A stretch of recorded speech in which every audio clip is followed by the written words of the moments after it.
She was just a poor orphan girl. Until the millionaire's daughter hugged her at school. What happened next will leave you in tears. It was a warm Friday afternoon. The sky above Silver Hill Elementary was painted in soft gold, the kind of sunlight that made everything feel calm, ordinary. Thomas Reed, 40, stepped out of his sleek black SUV, dressed in his usual gray blazer and dark jeans. Though he was a powerful man who owned luxury resorts in Florida, Colorado, and California, he looked nothing like a billionaire right now. Right now, he was just a dad, a single dad. He leaned against the car, his eyes locked on the playground, searching for a tiny face that always made his heart swell. And then he saw her. Grace, his 6-year-old daughter. She was his light, his world, his purpose after the storm. When his wife, Rebecca, had passed away giving birth to Grace, Thomas had lost the love of his life. But in return, he'd gained a reason to live.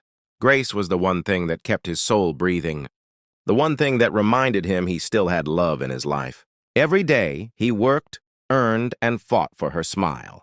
Today was supposed to be like any other. But then something changed. His sharp eyes narrowed. Grace wasn't alone. She was on the grass, sitting cross-legged with another little girl. They were giggling, whispering secrets, drawing something in the dirt with sticks. Then the two suddenly stood and raced to the swings. They jumped on at the same time, swinging side by side, like mirror images. Thomas tilted his head. Wait. He looked closer. That girl. She had the same honey blonde curls as Grace. The same dimple on her right cheek. The same soft, musical laugh. His heart began to pound slowly. No, that wasn't possible. Just a coincidence, right? But the feeling in his chest grew tight, like his soul recognized something before his brain could. He stepped away from the car and walked across the grass. The breeze caught his jacket as he moved closer. The moment Grace saw him, she leapt from the swing. "Daddy!" she squealed, arms wide. She ran into his embrace. Thomas knelt and held her, breathing in the scent of her hair. She always smelled like strawberries and sunshine. But then she turned and grabbed the hand of the girl beside her. With sparkling eyes and a huge smile, she said the words that would shift the ground under his feet. "Daddy, this is Emma. She's my sister." Thomas blinked. "Sister?" he repeated, trying to keep his voice steady. Emma stood quietly, clutching Grace's hand. Her eyes were big and green, Rebecca's eyes. Thomas stared. No, this couldn't be real. Was it a game, a joke? "Hi, Emma," he said softly. "How do you know Grace?" Emma looked at Grace, then whispered, "We just know." There was something so pure, so honest in her voice that it made Thomas's chest tighten. "Daddy," Grace insisted, "we don't just look alike, we feel alike. Inside, like family." Thomas looked at the two girls, side by side, like missing puzzle pieces that had just found each other. The world around him blurred for a moment. Laughter faded. The wind quieted. All he could see was Emma's face and the truth in Grace's words. "Daddy," Grace asked, tugging his sleeve, "can she come home with us? Please?" Thomas's throat felt dry. He didn't know who Emma was, but he knew this moment wasn't ordinary anymore. This wasn't just two kids playing. Something bigger was happening. Something that had been lost, or maybe stolen. He smiled gently, placing a hand on each of their shoulders. "Let's talk to your teacher first, okay?" But inside, his heart whispered one word. Why? Why did this little girl look exactly like his daughter? And more importantly, why did this feel like fate? Thomas knelt slowly, his eyes gently meeting the quiet gaze of the girl standing beside Grace. She was so still, so small, and yet something about her presence was loud in his soul. He gave her a warm, fatherly smile, the kind that always worked on Grace. "Hey, sweetheart," he said gently. "Where's your mom or dad? Are they picking you up?" The little girl hesitated. She clutched the hem of her faded sweater. Her shoes were scuffed, one lace untied. She looked down as if ashamed to answer. Then, in a whisper so soft he barely heard it, she said, "I live at the group home, across the street." The words hung in the air. They didn't just sting, they burned. "A group home?" Thomas's heart dropped like a stone. Before he could gather a response, a woman's voice spoke from behind him. He turned to see Grace's teacher, Miss Carter, a kind-eyed woman with tired hands and a soft voice. She leaned in and whispered, "Emma is new. She transferred here 2 weeks ago, came in through the state.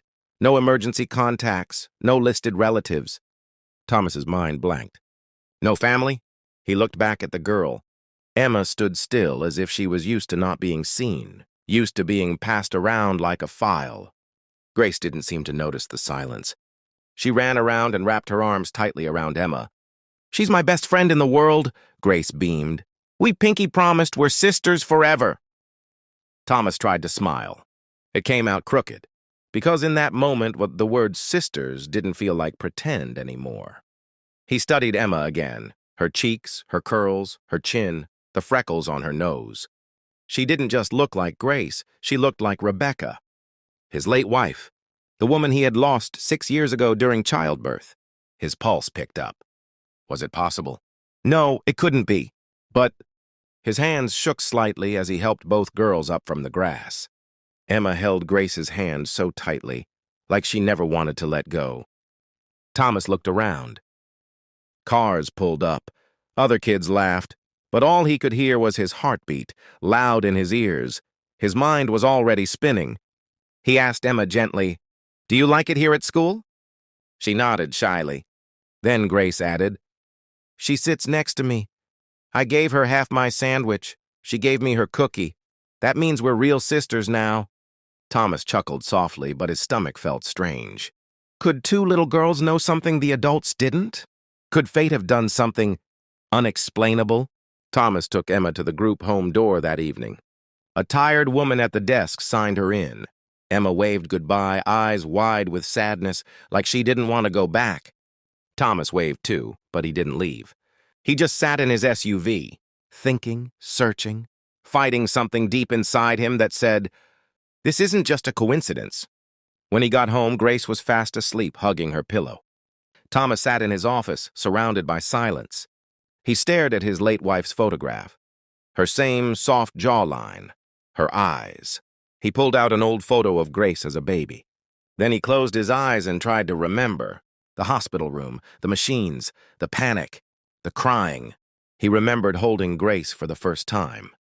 But something about that day had always felt unfinished. That night he didn't sleep.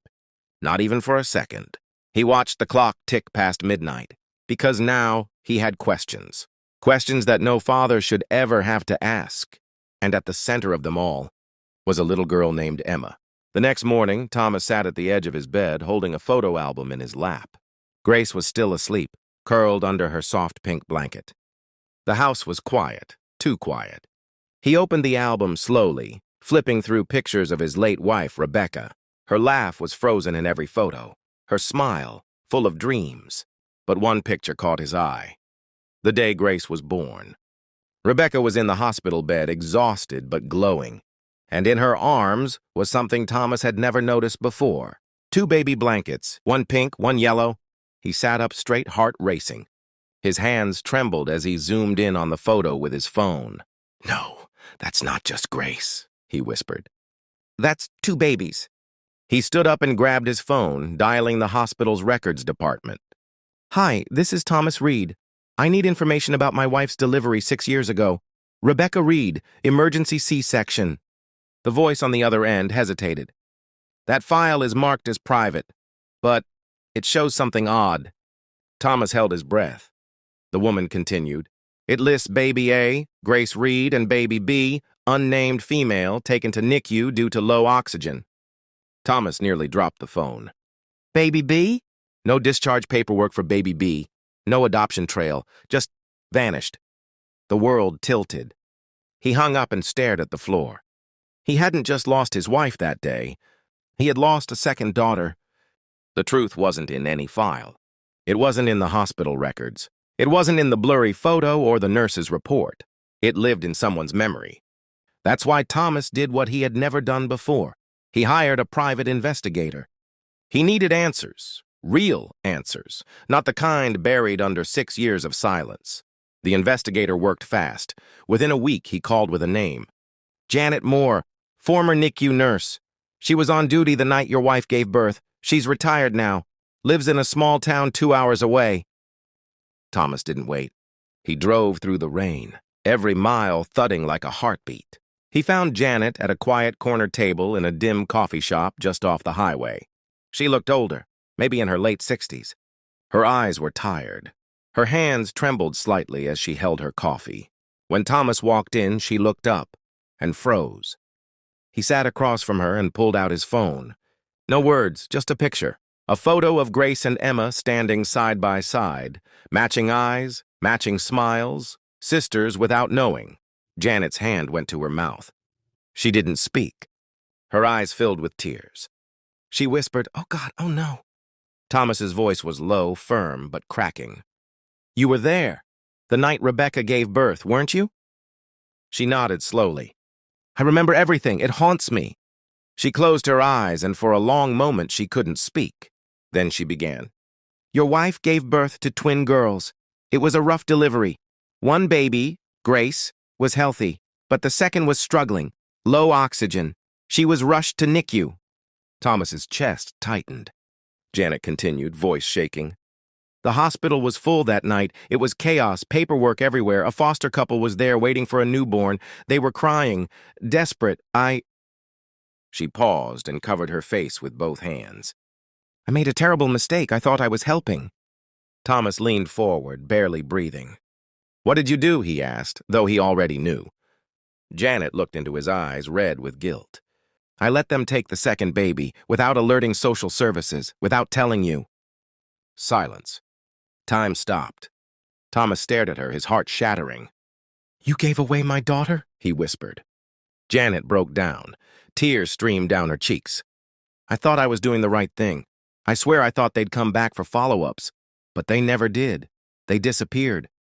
Thomas sat frozen. The cafe noise vanished. The soft hum of the coffee machine, the clinking of cups, none of it reached him.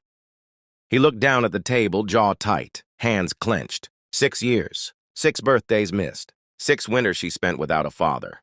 6 years Grace had a sister she never knew. "You stole my baby," he said, not shouting, just broken. Janet nodded, unable to look at him. "The system failed, and so did I." Thomas stood up slowly. He didn't yell, he didn't curse, he just stared down at her, shaking. "Her name is Emma," he said quietly. "She's 6 years old, and she's living in a group home. Alone." Janet gasped. "She's still in the system?" He nodded. "She's back where your mistake placed her." She covered her mouth, weeping. Thomas walked to the door, but paused before leaving. "You made a choice that night. Now it's my turn to make one." And with that, he walked out, into the cold wind, into the waiting storm, determined to bring his daughter home. The sun had barely risen when Thomas Reed parked outside the group home. The air was cold, the sky was gray. He sat still for a moment, hands tight on the steering wheel, eyes staring ahead. Inside that building was his daughter, his blood, his heart. And yet, she didn't even know. The receptionist looked surprised when he walked in. "I'm here to see Emma," Thomas said softly. "Just a few minutes, please." A few moments later, soft footsteps echoed in the hallway. Emma walked in, holding a worn, stuffed bunny close to her chest. Her sweater was 2 sizes too big. Her hair was brushed, but not neatly. She looked tired, small, quiet. But her eyes lit up the moment she saw him. "Hi, Mr. Reed." Thomas knelt down slowly, his heart thudding against his ribs. He studied her face, the one that had haunted his dreams all night. "Emma," he began gently, "can I ask you something?" She nodded. "Do you remember the day you were born?" Emma looked down at the floor, clutching the bunny tighter. "No," she whispered. "Nobody ever told me anything about it." Thomas took a deep breath and reached into his coat pocket. He pulled out 2 photos. One was a picture of Rebecca, taken just days before she gave birth. Her smile was soft, her belly round with life, her eyes shining with dreams. "This was your mom," he said, his voice trembling. Emma's lips parted. She stared, silent. Then he showed her the second picture. It was of Grace as a baby, swaddled in pink, with a little hospital bracelet on her tiny wrist. "And this is your little sister." Emma's small hands shook as she touched the photo. Her voice cracked. "She looks like me." Thomas nodded, eyes filling. Emma blinked fast, her bottom lip trembling. "I always dreamed I had a real family. I thought it was just pretend." Her voice broke on the last word. Tears spilled down her cheeks. She didn't sob. She didn't wail. She cried quietly, the way only a child who's used to disappointment can cry. Thomas couldn't hold back. He pulled her into his arms, holding her tight. "You were never forgotten," he whispered. "You were taken, but I found you. I found you, Emma." She clung to him like he was the only solid thing in the world. And in that moment, Thomas knew he could never walk away. That night, back in his office, Thomas sat under the glow of a desk lamp. He stared at the stack of legal papers in front of him. They were titled Adoption Request, but to him, they meant something else entirely. He wasn't adopting a stranger. He was reclaiming his daughter. With every signature, he sealed the promise, a promise that Emma would never be alone again. No more birthdays without cake. No more nights without a kiss goodnight. No more wondering if she mattered. She belonged. She was wanted. She was his. The sun poured softly over the backyard garden. Grace and Emma, now inseparable, chased butterflies in matching yellow dresses. Laughter filled the air. Thomas sat on the porch, a warm cup in his hand and pride in his heart. His eyes followed them. The two girls he loved more than life. A breeze whispered through the trees, almost like a thank you from heaven. Weeks had passed since the adoption was finalized. The house no longer echoed with silence. Now it rang with giggles, footsteps, and bedtime stories. Emma had stopped flinching when the door creaked. She smiled more. Grace often reached over to braid her sister's hair. They sang lullabies together. At school, Grace proudly introduced Emma as her sister. The teachers noticed Emma was blooming. She wasn't the scared, quiet girl anymore. She was finding her voice. And Thomas, he'd never felt more complete. At the backyard welcome party, neighbors gathered under string lights. There was cake, music, and laughter. Thomas stood up, holding a glass, asking for silence.